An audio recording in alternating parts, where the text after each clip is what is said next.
자, 3프로TV 시청자 여러분 안녕하세요. 글로벌 라이브 시간입니다. 저는 여러분과 함께하고 있는 이주호. 네, 안녕하세요. 박종훈 팀장입니다. 네, 저희는 이주호 박종훈 팀장입니다. 자, 드디어 월요일. 저 의자를 좀 낮출까요? 아니, 제가 올려야 될 것 같은데. 올릴. 예, 네. 딱 머리 끝을 맞추고. 예, 좋습니다. 자, 좋습니다. 예. 월요일이지만 마치 수요일 같은 월요일 아닙니까? 그렇죠. 오늘만 지나면 이틀만 더 하면 된다. 오늘 월요병이 좀 있으신 것 같아. 원래 안 그런데 예. 이번 주 유독 조금. 근데 너무 힘드셨잖아요, 사실. 아니에요. 아니에요? 예. 예. 그럼 다른 계속- 분들이 저보다 훨씬 힘들죠. 예. 저는 뭘 하겠습니까? 우리 알겠습니다. 박종훈 팀장님도 지금 매일 오늘도 제가 예. 이제 그 내용 준비하신 거 보니까 오, 이걸 준비하려면 저는 이틀 걸렸어야 되는데. 아이고, 참. 예, 한 3일 정도 했습니다. 자, 매일매일 이것도 준비해 주시는 우리 예. 박종훈 팀장이 있으니까요. 네. 자, 광고 저희 보나요? 안 보나요? 요즘에 광고 안 보죠? 바로 가시죠? 바로 갈까요, 예. 그냥? 자, 그럼 뉴스부터 한번 네. 바로 첫 번째. PD님 광고 안 보고 가죠? 그냥 가겠습니다. 예. XX. 자, 바로 한번 시작해 보도록 하죠. 네, 자 오늘 글로벌 라이브 월요일입니다. 추석을 앞둔 월요일 날 최근에 시장이 정말 좋지 않고 네. 물론 오늘 이제 글로벌 라이브이지만 국내 시장도 정말 요즘에 이렇게 좀 재미가 없을 수가 있나 이런 생각이 좀 들고 있는 것 같아요. 물론 이제 지금 S&P 500 같은 경우에도 최근에 좀 조정을 주고 있는 그런 상황이다 보니까 이렇게 조금 안 좋아지면 또 안 좋은 뉴스가 또 많이 나옵니다. 맞아요. 희한하게도. 예, 그래서 또 이걸 놓칠 수 없죠. 이건 하루하루 놓칠 수가 없어요. 그래요? 예, 그래서 오늘 글로벌 라이브 추석을 앞둔 D-3이죠. 네. 오늘도 영상, 우리 시네마, 와우. 글로벌 시네마 순서를 한번 같이 보도록 하겠습니다. 저희 오늘 또 PD님께서 준비해 주시면 오늘은 근데 사운드가 없어요. 예, 사운드가 네. 없기 때문에 한편 그림만. 지금 미국에 있는 개인 투자자들의 그 심리 상태가 다 여기 나와 있다. 사운드를 예. 박 팀장님 입으로 내주세요. 알겠습니다. 예, 자 그래서 한번 띄워주시면 될 것 같습니다. 네, 상위 1% 1%. 자산가. 아. 네, 지금 열심히 날고 있는 비행기에서 나 먼저 갈게. 예. 먼저 내려가는 거네요. 다이빙. 예. 지금 고점에서. 그다음 자, 헤지펀드. 헤지펀드들. 나 먼저 갈게. 네. 자, 그 다음에 기관들. 월스트리트 가방이 많아요. 네. 네, 떼어 내렸습니다. 블랙락도 바로 내려갑니다 지금. 자 이제 낙하함죠. 네. 자, 갑자기 저 안쪽에서 또 새로운 분들이 막 나옵니다. 은행들. 그렇죠. 은행들이 갑자기 조종사 파일럿들인데 그냥 나가고, 자 기내에서는 짐 크레머. 짐 크레머는 뭡니까? 예, 짐 크레머가 지금 당황해하고 있는 모습. 네. 야, 니네들 가면 어떡하냐. 자, 이러한 우리 개인 투자자분들을 대변하는 네. 글로벌 라이브 시네마 순서였습니다. 예. 이게 그러니까 그거잖아요. 네, 누가 먼저 수익 내고 도망가느냐. 그렇죠. 지금 결국 남은 건 우리 약간의 고점에서 네. 이거 이제 풍자하는 거죠. 늘 풍자하는 겁니다. 풍자. 그래서 이제 시장을 좀 이끌고 있는 네. 자산가부터 해서 월가, 또 헤지펀드, 블랙락까지 그렇죠. 지금 뛰어내리는 그런 영상을 누가 이렇게 또 만들어냈어요. 이게 이제 개인 투자자분들 심리를 또 이렇게 표현하는 게 아닌가, 이런 생각이 좀 드는데. 알겠습니다. 자, 근데 이거 지금 너무 심각하게 안 보셔도 돼요. 그러니까. 예. 전혀 심각하게 안 봐도 됩니다. 이거 뭐 다 뛰어내렸잖아요. 네. 저희가 상위 1%입니다 이제. 이제 우리만 그렇죠. 우리가 이제 상위 1%예요. 좋습니다. 예, 자 알겠습니다. 자, 오늘 준비된 내용 한번 하나씩 보도록 하죠. 자, 첫 번째. 하겠습니다. 자, 오늘 네. 글로벌 라이브 바로 이제 첫 번째 뉴스부터 가도록 하겠습니다. 미국의 급증하는 어떤 파산의 비중에 대해서 좀 나왔습니다. 이게 지금 위에 제목을 좀 보시게 되면 아시겠지만 뱅크럽시 파일링이 이제 지금 덴저러스 레벨까지 왔다. 네. 자, 과거에 이 비율을 좀 보게 되면 2008년의 금융위기 때 그리고 2020년 저 이제 코로나 때 네. 지금의 2023년이 지금 그 지점까지 다시 와 있는 상태다라는 이런 이야기를 하면서 이제 고금리에 대한 어떤 우려가 좀 시장에 좀 있는 것이 아닌가. 자, 그래서 이런 자료를 하나 가지고 나왔고요. 뭐 사실 국내에서도 최근에 뭐 중소기업들이 많이 파산한다라는 그러한 이제 데이터가 좀 나오고 있는 상황인데 미국도 마찬가지로 현재 좋지 않은 특히 이제 자금 조달이 좀 어려운 그런 기업들은 지금 좋지 않은 상황이다. 그게 지금 과거의 금융위기 때만큼이나 좋지 않은 그런 상황이기 때문에 아주 위험한 레벨에 왔다. 자, 이런 표를 좀 가지고 나왔습니다. 한번 참고해 주시면 될 것 같고요. 자, 다음 한번 보시게 되면 자, 이거는 이제 홈 빌더랑 리테일이에요. 네. 예, 근데 이제 과거에 보시게 되면 이 어떤 소비력을 그대로 나타내고 있는 리테일 기업들 그리고 홈 빌더와 같이 가는 모습을 많이 보였거든요. 예, 근데 2023년에 들어가지고 이 괴리감이 갑자기 커졌습니다. 자, 그래서 이게 뭐가 맞는 거야, 도대체? 네. 이것도 이제 미국에서 있는 개인 투자자분들이 야, 이거 도대체 뭐에 맞춰서 우리가 시장을 바라봐야 되냐? 자, 이렇게 좀 보고 있는 상황인데 만약에 예를 들면요, 홈 빌더라는 관점에서 시장을 보게 되면 자, 위에 보이시죠? S&P가 4,500에서 놀고 그러니까 4,500 선에서 거래가 된다면 지금 이 정도 수준이다. 지금 짙은 남색이 위에 있죠. 네. 네, 그 다음에 만약에 리테일이 맞다라고 한다면 이거는 S&P가 3,600 선에서 있어야 가능한 그러한 수치다. 이렇게 이제 표현을 좀 하면서 그 전에 홈빌더랑 리테일 기업들이랑 거의 동조화됐던 움직임이 나타난 이유는 그러면 네. 어쨌든 사람들이 그 소비를 많이 하는, 그러니까 리테일 소비를 많이 하는 구간에는 네, 뭐 집도 많이 사고. 그렇죠. 바로 그겁니다. 예, 그러니까 그만큼 공급과 수요가 어느 정도 수요가 맞았었는데 통상 뭐 그리고 그래서 집을 짓는 기업들의 주가와 그다음에 리테일 기업들의 주가는 네, 거의 비슷했는데 네, 지금 보니까 홈빌더 집 짓는 곳들은 엄청 주가가 올랐는데 그렇죠. 리테일 기업들은 주가가 안 올랐다. 예. 그러니까 이거를 우리가 이 시장을 바라보는 데 있어가지고 도대체 어느 기준점으로 보고 맞춰야 되냐. 네. 이렇게 얘기를 하는데 지금 월가에서는 사실 지금 홈빌더가 네. 좀 내려오는 관점으로 좀 보고 있다. 음. 그렇게 좀 생각을 해주시면 될 것 같아요. 예, 물론 이제 FOMC 이후로 완전히 시장이 약간의 조금 좀 투자에 대한 심리가 많이 위축된 상황이기 때문에 이러한 차트가 또 시장을 좀 우려하게끔 만들지 않나 이렇게 좀 보시면 될 것 같습니다. 네. 네, 참고하시면 될 것 같고요. 자, 다음 넘어가도록 하겠습니다. 최근에 많이 이슈가 되고 있는 부분이죠. 지갑은 비었는데 다시 학자금 대출을 하라니. 네. 그래서 지금 많은 분들이 캔슬해라. 이거를 아니 이렇게 지금 너무 무책임한 거 아니에요? 그렇죠. 예. 근데 이제 이게 사실은 어떻게 됐냐면 과거 이제 학자금 대출에 대해서 우리가 조금은 봐야 될 것 같아요. 네. 바이든 정부에서 학자금 대출 탕감 정책을 연방 대법원에서 행정부의 월권이라고 해서 무효화시켰습니다. 네. 예. 그래서 연방 교육부에서 20년에서 25년 정도 학자금 대출 상환한 사람들에게 이 나머지 잔액을 좀 탕감하는. 근데 20년에서 25년 학자금 대출을 하셨던 분들은 지금 나이대가 한 50대 또는 55세 정도 되는. 그렇죠. 네. 그래서 잔액이 많이 없는 분들, 그분들에 대해서 다 탕감을 해줬어요. 예, 그러한 이제 구제하는 발표를 했는데 그 규모가 한 50조 정도가 됩니다. 근데 이제 10월부터요. 다가오는 10월 1일부터죠. 학자금 대출 상환이 재개되면서 미국 경제에도 이제 악영향을 줄 것이다라는 이제 시장에 전망이 좀 나오고 있는 상황입니다.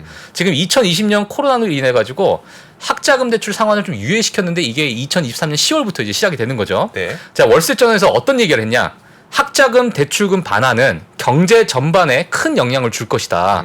현재 소비 지출이 줄어들고 있는 상황에서 시장에 더 큰 충격을 줄 것이다. 특히 경제적 부담을 느낀 청년층이 주식시장과 가상자산 시장에서 떠날 수도 있다. 네. 자, 이렇게 이제 월스트리트저널에서 이야기를 좀 하고 있는 상황이고요.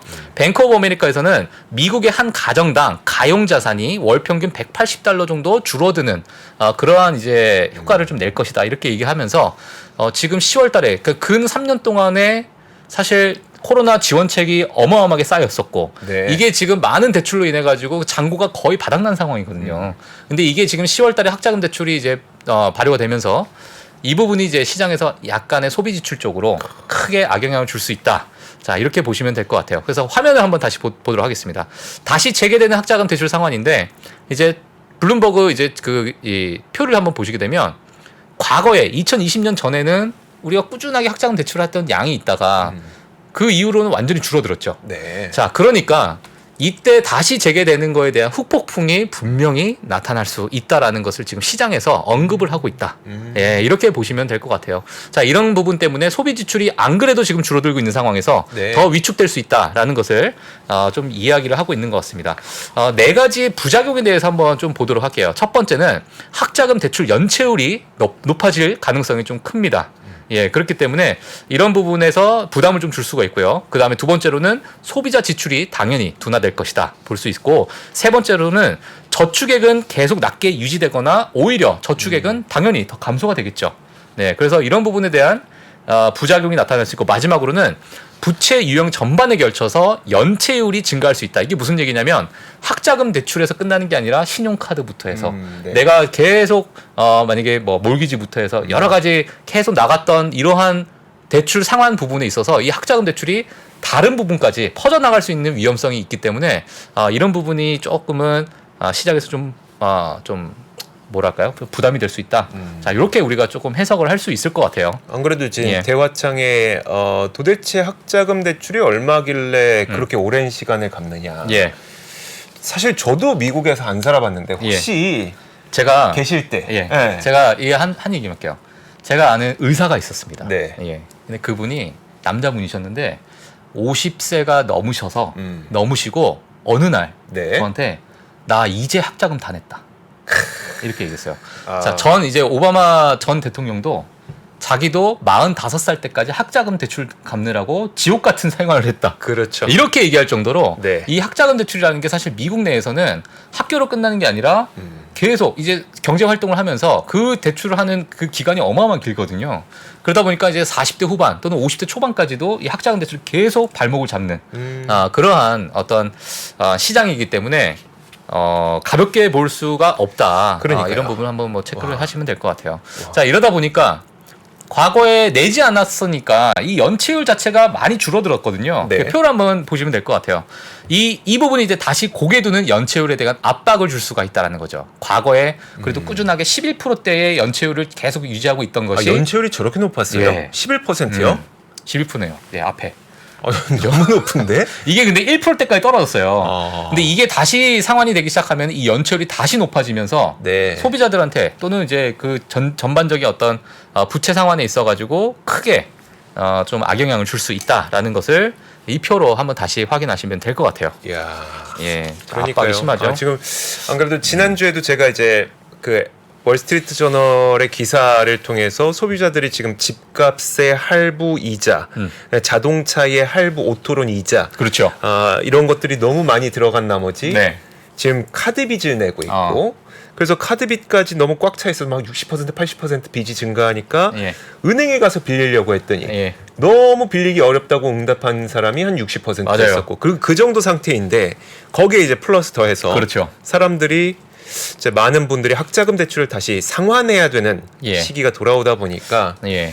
소비가 미국 경제의 70%를 차지한다고 했을 때 상당히 경제 펀더멘털에도 분명 영향은 있을 것으로 그러니까 지난 보이네요. 한 3년간 네. 코로나 이후로 3년간 이제 그 상환 유예했잖아요. 네. 잊어버렸어. 내가 원래 냈어야 되는 걸 3년 동안 젖었어. 이 타성에 젖어서 네. 다시 내려니 나 지금 돈 없는데. 남의 돈 내는 거. 남의 돈 내는 것 같고 괜히 그 갑자기 그냥 없던 세금을 더 내야 되는 것 같고 그쵸. 없던 빚을 빚을 내는 것 같고 분명 내가 쓴 돈인데. 그렇죠. 그러니까 이러한 어떤 심리적 압박이 부작용을 또 일으킬 수 있다는 거죠. 그러네요. 예, 갑자기 생돈 날아가는 것 같은 느낌. 그렇죠. 예, 이런 부분이 사실 얼마나 그 대학생들이 좀 계획했겠습니까, 사실. 예. 자, 근데 어마어마한 뒤에 설문조사가 있습니다. 아주 네. 재밌는 설문조사인데 저는 이거 보고 나서 정말 미국의 부모님들은 진짜 냉철하구나. 뭔데요? 예.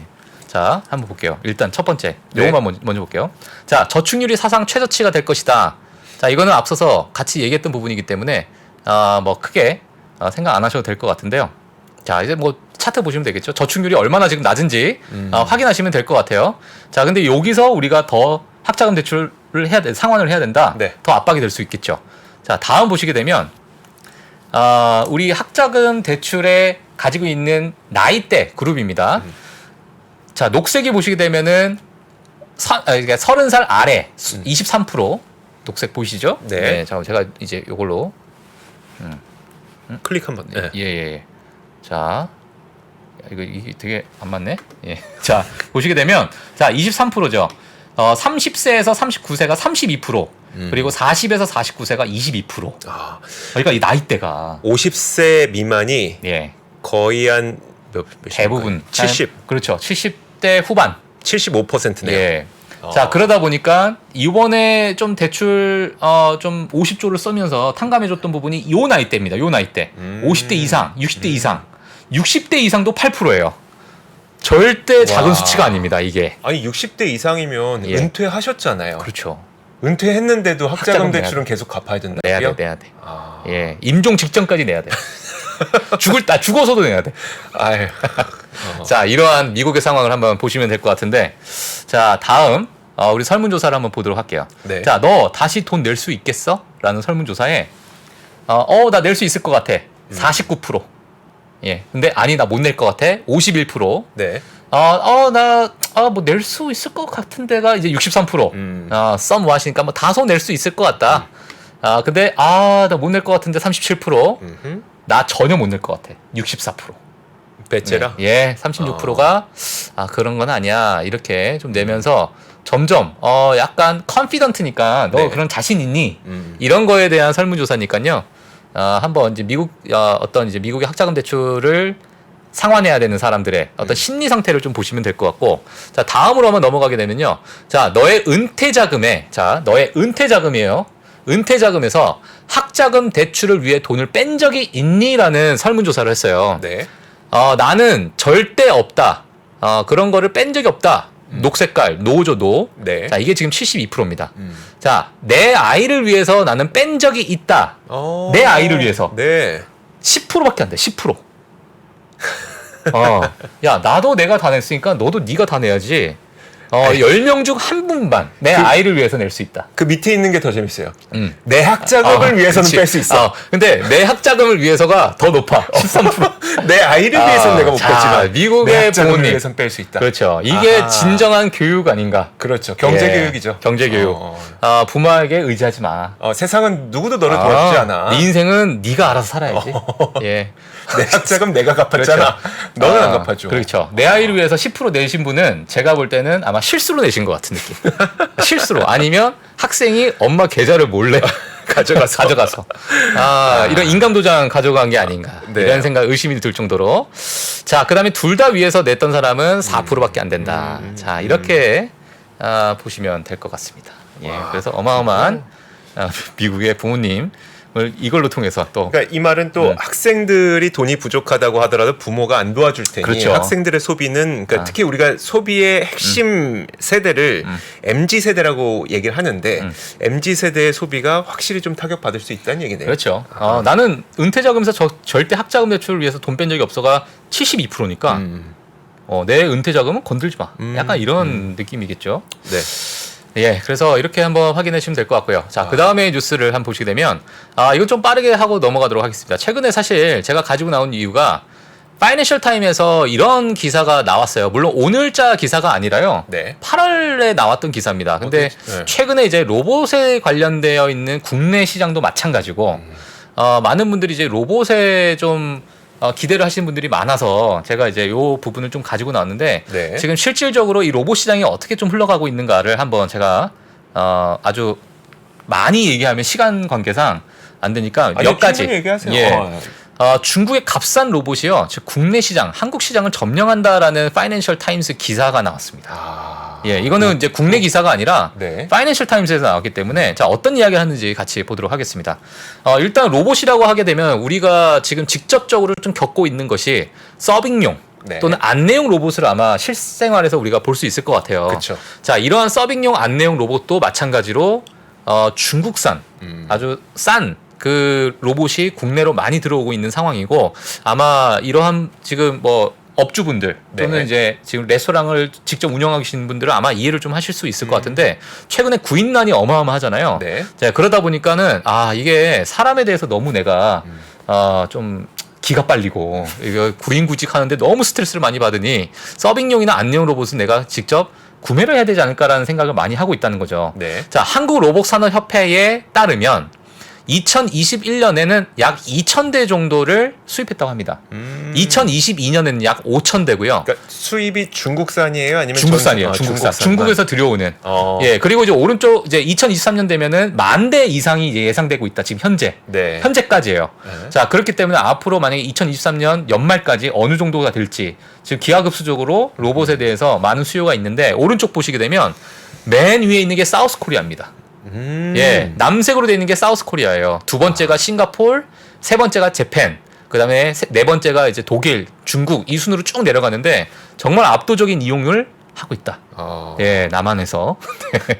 자, 그리고 로봇 기업 수를 한번 보게 되면 2018년 때는 6개였던 기업이 지금 2023년에 20개가 되어 있고요. 로봇 산업 시장 규모 자체도 5.7조 원에서 15조 원으로 늘어나고 네. 제조 로봇 보급 대수가 32만 대에서 70만 대로 최근에 산업용 로봇에 대한 이제 수요가 좀 많이 급증하다 보니까 이렇게 이제 시장의 파이는 조금씩 커지고 있다라는 것은 맞는 것 같습니다.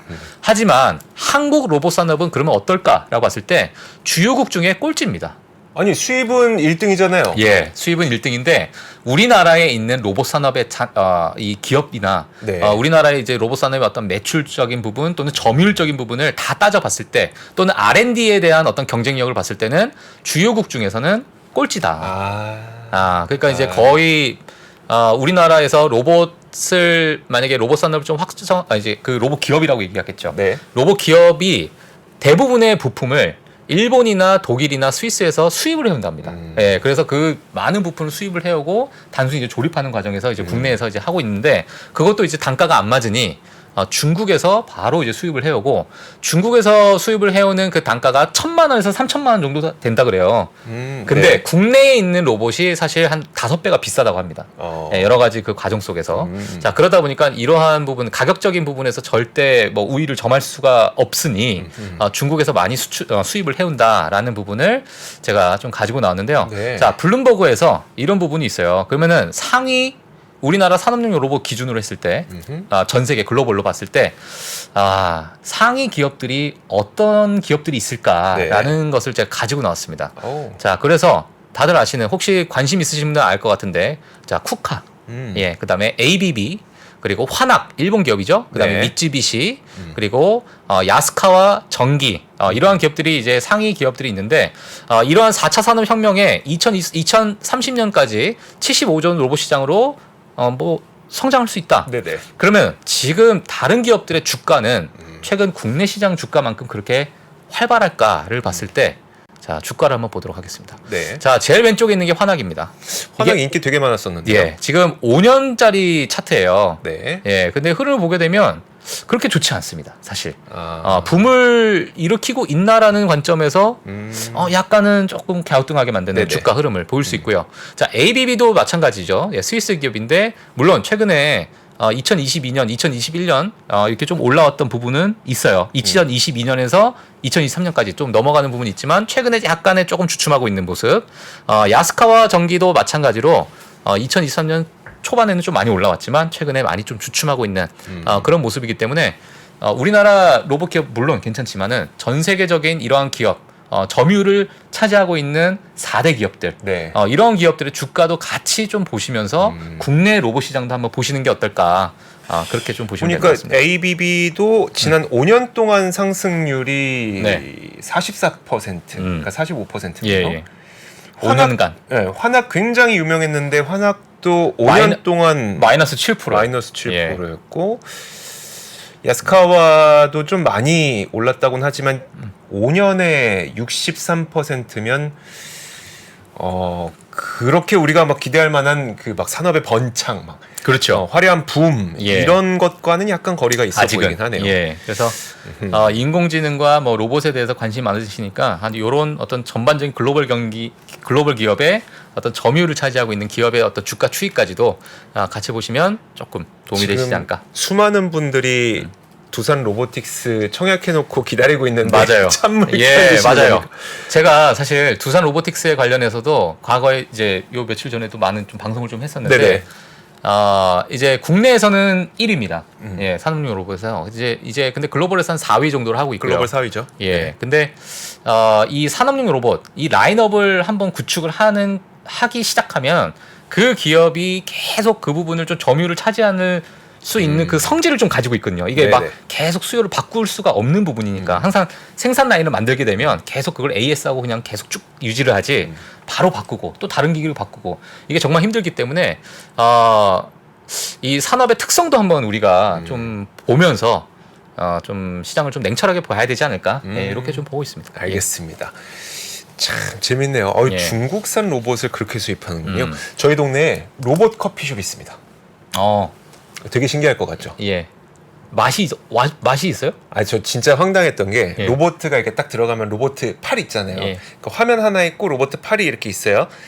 딱 들어가면은 주문을 하면 그 뒤에 있는 기계에서 컵이 툭 떨어지고 자판기 커피처럼 커피가 쭉 나옵니다.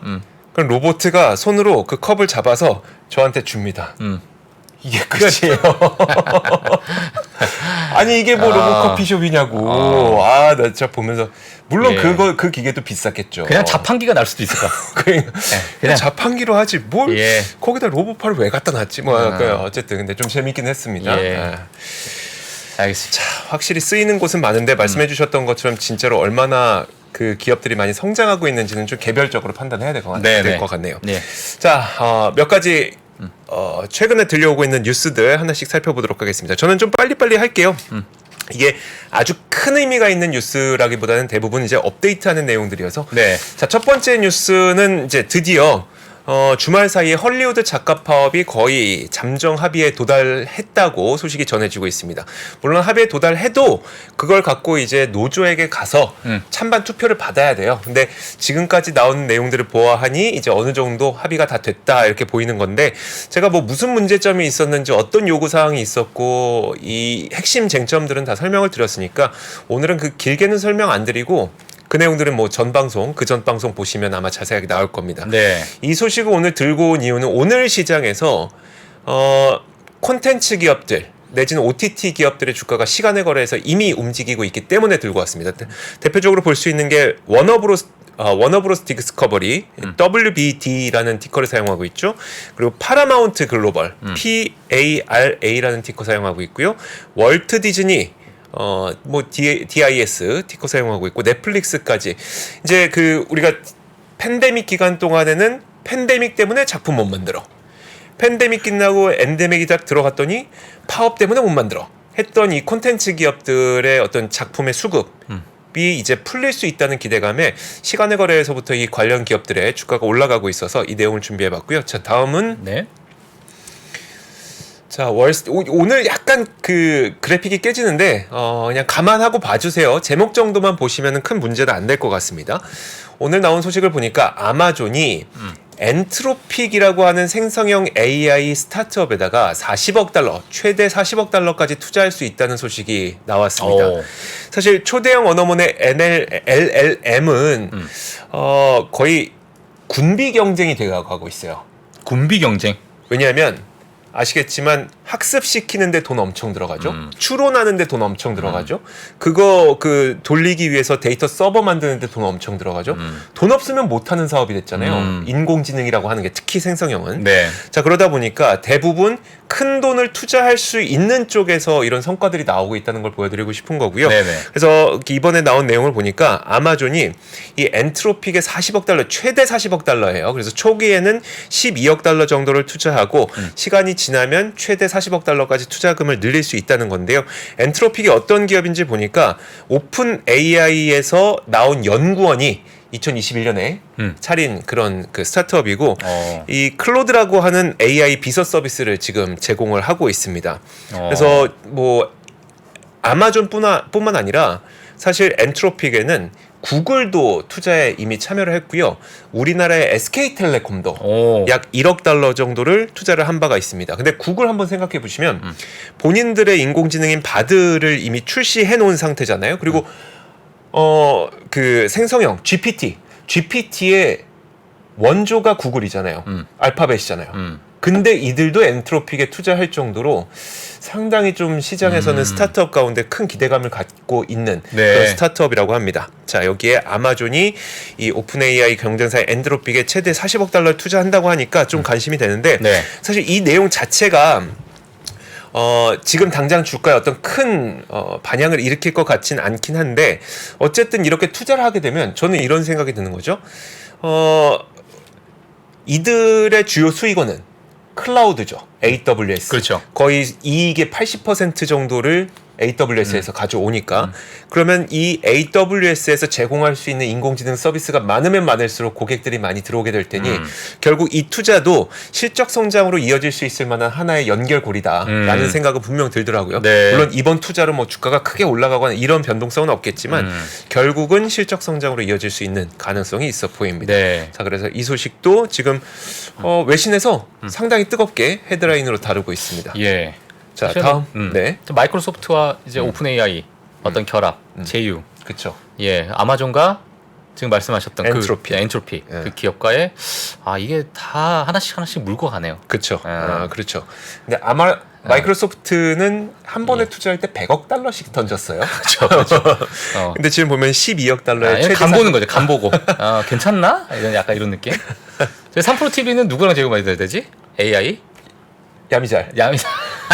우리 예. 제가 AI 그렇죠. 느낌으로 가도록 하겠습니다. 바가이. 예. 바가이. 자, 다음 소식 보겠습니다. 예. 이거는 3프로 뉴스룸에서 한번 하려고 했다가 너무 시간이 없어서 못했었던 건데 네. 레고는 장난감 업계 세계 1위 기업입니다. 워낙 잘 파니까 그런데 그 레고가 2020년에요. 이제 플라스틱으로 만들다 보니까 이게 친환경이 아니라는 거예요. 그래서 친환경 대체제를 찾겠다면서 약 4억 달러를 투자했는데 결국 탈석유를 하겠다고 한 건데 대체제를 찾지 못했다고 합니다. 포기하겠다. 예. 더 이상 못하겠다. 라는 얘기를 했다고 합니다. 5년 동안 굉장히 많은 돈을 쏟아부었고 그리고 뭐 150명 이상의 과학자와 기술자를 꾸렸음에도 불구하고 이게 안 됐다고 해요. 제가 이걸 갖고 온 이유는 뭐냐면 뭐 사실 레고는 비상장사입니다. 물론 굉장히 좋은 회사긴 하지만 비상장사예요. 투자 못하는데 얼마 전에 영국이 전기차 전환 시기를 5년 지연시켰잖아요. 이거 친환경이라고 하는 게 그렇게 빨리 할 수 있는 게 아니야. 그런데 레고까지도 5년 동안 우리가 돈을 투자를 하고 인력을 모집을 해서 친환경, 탈석유를 해보려고 했지만 잘 안 돼. 라는 것들이 계속 나오고 있거든요. 네네. 아마 이런 사례들이 앞으로도 계속 나오게 될 것 같습니다. 예. 그렇게 빨라지지는 않을 것 같아요. 이렇게 좀 실패 내지는 좀 지연 이런 그렇죠. 소식들이 많이 나올 것 같고. 네. 근데 이렇게 하면서 돈이 너무 많이 들게 되면 네. 비용적인 부분에서 사실 밀어붙이기가 힘들죠. 그렇죠. 예. 참 이게 참 딜레마죠. 석유의 시대는 예. 꽤 오래 가는 것 같습니다. 그러니까요. 자, 좋습니다. 자, 이렇게 오늘 저희가 준비한 내용들은 다 살펴봤습니다. 잠시 후에 이제 3부에서는 저희가 또 중요한 시장과 관련된 뉴스들 챙겨드리니까 3부까지 함께 하시면 될 것 같고요. 네. 2부에서는 저희 둘이 함께 좋아하는 바로 그런 분이 또 기다리고 예. 계십니다. 잠시 후 2부에서 뵙죠. 외환위기 오는 거 아니에요? 금융위기 오는 거 아니에요? 이런 질문들을 좀 굉장히 많이 받았었습니다. 탐욕이 되게 강했을 때 위험자산으로서의 극단적인 쏠림이 나타나고 공포감이 극에 달했을 때 안전자산으로서의 극단적인 쏠림이 나타나거든요. 과거의 일이 미래에 똑같이 일어난다 이건 아니지만 그때 당시에 위기 상황에서는 어떤 공통점들이 있었는지를 보면서 우리가 대비를 하는 방법도 고민해 볼 수 있고요. 과거를 제대로 이해하는 순간 위기의 실체가 드러납니다. 오건영의 현실 경제 이야기를 서점에서 만나보세요.